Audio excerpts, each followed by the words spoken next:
وأصحابه أجمعين. أعوذ بالله من الشيطان الرجيم. بسم الله الرحمن الرحيم.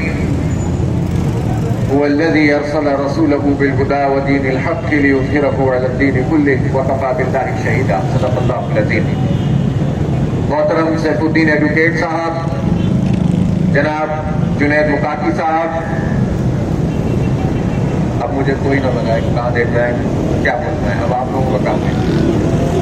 محترم نجیب ایوبی صاحب اور میرے انتہائی قابل احترام بھائیوں، دوستوں، بزرگوں، کل ہم نے پریس کانفرنس کی تھی اور حق دو کراچی تحریک کے تیسرے مرحلے کا اعلان کیا تھا، اور اس سلسلے میں آج ہم یہاں نرسری اسٹاپ پر موجود ہیں اور کراچی کے عوام، یہاں کے مقامی افراد جمع ہو کر دھرنا دے کر جماعت اسلامی کی اس تحریک کا ساتھ دے رہے ہیں اور اس بات کا اعلان کر رہے ہیں کہ کراچی کے ساتھ جو یہ ظلم ہوا ہے، جو زیادتی ہوئی ہے، ہمیں کسی صورت بھی قبول نہیں ہے. بہت دفعہ ایسا ہوتا ہے کہ ہم سے پوچھا جاتا ہے کہ کراچی کا سب سے بڑا مسئلہ کیا ہے. عوام سے بھی سروے کیا جاتا ہے، میڈیا کے لوگوں سے بھی پوچھا جاتا ہے، اور ہوتا یہ ہے کہ اس پوائنٹ آف ٹائم پہ جب وقت کے حکمران پیٹرول کی قیمت میں اضافہ کر دیتے ہیں تو لوگ کہتے ہیں پیٹرول کا مسئلہ سب سے بڑا مسئلہ ہے. اس وقت اگر کہ الیکٹرک دہشت گردی کا مظاہرہ کرتے ہوئے لوڈ شیڈنگ کر رہی ہوتی ہے تو لوگ کہتے ہیں بجلی کا مسئلہ سب سے بڑا مسئلہ ہے. شدید سردیوں میں جب گیس کی لوڈ شیڈنگ ہو تو لوگ کہتے ہیں گیس نہیں آ رہی، وہ سب سے بڑا مسئلہ ہے. کسی سرکاری دفتر میں جاتے ہیں اور تعصب کا نشانہ بنتے ہیں تو لوگ کہتے ہیں یہ سب سے بڑا مسئلہ ہے کہ ہماری کوئی نمائندگی نہیں ہے، ہمارے دفتروں میں کرپٹ ٹولہ لا کر بٹھا دیا گیا ہے. جب ہم نوکری کے لیے ہمارا نوجوان جاتا ہے تو اس کو ملازمت نہیں ملتی تو نوجوان کہتے ہیں ملازمت سب سے بڑا مسئلہ ہے. اسی طرح سے جب نلکوں میں پانی نہیں آتا تو اس شہر کراچی کے لوگ کہتے ہیں کہ پانی تو زندگی ہے، سب سے بڑا مسئلہ یہ ہے کہ پانی نہیں آتا.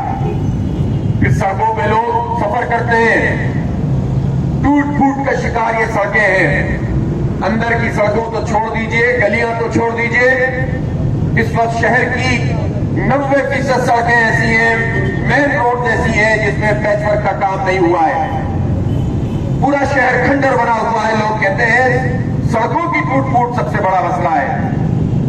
پھر جب ہم سے پوچھا جاتا ہے کہ تم سفر کیسے کرتے ہو، اپنے آفس سے گھر کیسے آتے ہو، اپنی فیکٹری سے اپنے گھر پہ کیسے پہنچتے ہو، تو لوگ یہ کہتے ہیں کہ اچھا آج تو ہمیں وہ بس بھی نہیں ملی جس کی چھت پہ سفر کر کے ہم گھر پہنچتے تھے. جس کے پاس بائک ہے وہ بائکوں پہ ادھر ادھر چلتا ہے، اور جس کے پاس بائک نہیں ہے وہ چنچیوں میں سفر کرتا ہے. اور لوگ کہتے ہیں کہ ٹرانسپورٹ کا نہ ہونا سب سے بڑا مسئلہ ہے. اس شہر کو مسائل کی دلدل بنانے والے کون لوگ ہیں؟ یہ خود بخود تو ایسا نہیں ہوا ہے. ہم لاہور جاتے ہیں، ملتان جاتے ہیں، پشاور پہنچتے ہیں. پورے پاکستان کے حالات میں بہت اچھے نہیں، لیکن لاہور میں میٹرو بس چل رہی ہوتی ہے. 11 مہینے میں وہ پورا اسٹرکچر کھڑا ہوا اور میٹرو بس چل گئی. پھر اس کے بعد وہاں اورنج ٹرین چل رہی ہے. ملتان میں میٹرو بن گئی، پشاور میں بھی آتی جیسے تیسے کر کے بن گئی، پنڈی میں میٹرو بن گئی. اور ہم نے لاہور میں دیکھا کہ بڑی شاندار قسم کی بسیں سرکاری ٹرانسپورٹ کے طور پر وہاں پر چل رہی ہیں. اس شہر کا قصور کیا ہے؟ اس شہر کا قصور کیا ہے کہ یہاں پر نہ بسیں ہیں، نہ ٹرین ہے، نہ آپ پانی دیتے ہیں، نہ بجلی دیتے ہیں. مافیا ہے کہ الیکٹرک کے نام پر ہم پر مسلط کر دی گئی ہے.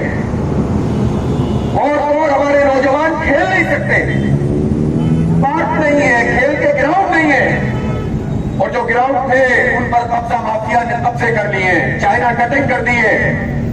اور یہ ایک مسلسل عمل ہے جو حکمران طبقے کی طرف سے کیا جا رہا ہے. اور یہ ساری چیزیں ساتھ ساتھ چل رہی تھی، اور ایسے میں ہمارے پرائم منسٹر صاحب اور ان کی کابینہ نے یہ اعلان کر دیا اور یہ منظوری دے دی कराची की वो आबादी जो 3 करोड़ से अब जायद है उसे 1.5 करोड़ गिना गया और कराची से मैंडेट लेने वाली 14 कौमी असेंबली की सीटें लेने वाली पीटीआई और 4 सीटें लेने वाली एमक्यू, इन दोनों ने मिलकर उस विफाकी काबीना में उसकी मंजूरी दे दी जो जाली और फ्रॉड और धोखे वाली मर्दमशुमारी है। और यह पहली दफा कराची के साथ नहीं हुआ है। सन 1981 में कराची की आबादी जो उस वक्त 1 करोड़ के करीब थी उसे 55 लाख जाहिर किया गया था और उस वक्त भी उसका नोटिफिकेशन 81 की मर्दमशुमारी का नोटिफिकेशन सन 87 में जारी किया गया था।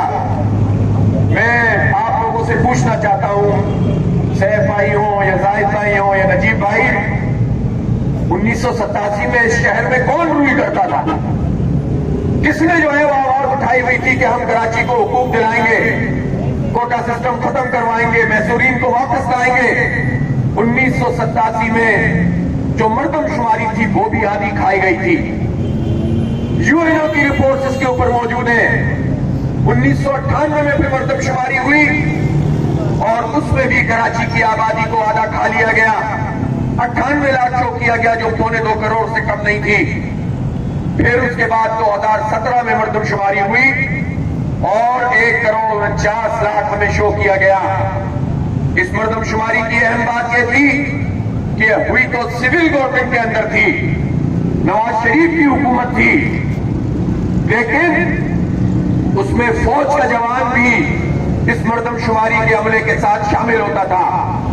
और हमें याद है कि 1 एंट्री सिविलियन करता था और 1 एंट्री फौज का जवान या रेंजर्स का जवान करता था। आपको याद है कि नहीं याद है?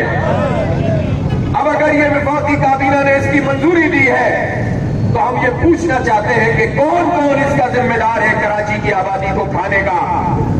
अगर किसी का हाथ इसमें शामिल नहीं है और वो सिर्फ लॉ एंड ऑर्डर के लिए शरीक थे तो उनको भी सामने आकर वजाहत करनी चाहिए, ताकि ये हुक्मरान टोला इस तरह हमारे इदारों के पीछे छुपने के बजाय कौम के सामने आए और बताए कि हाँ, हमने कराची की आबादी को खाया है।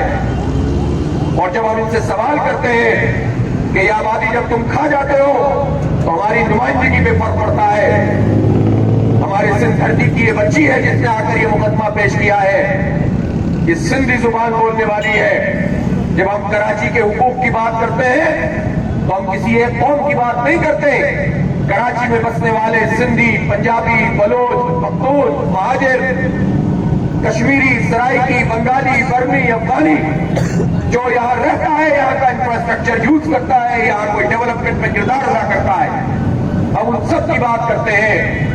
और इस बच्ची को तो अभी कुछ नहीं मालूम। इसने जब पीपल्स मेडिकल कॉलेज या यूनिवर्सिटी जो इस वक्त में नजीराबाद में है, नवाबशाह में है, उसका जब इसने यहां पर दाखिले का तो नोटिफिकेशन दिखाया है, नोटिस दिखाया है, तो उसमें लिखा हुआ है कि पूरे सिंध से लोग इसमें दाखिला ले सकते हैं सिवाय कराची के।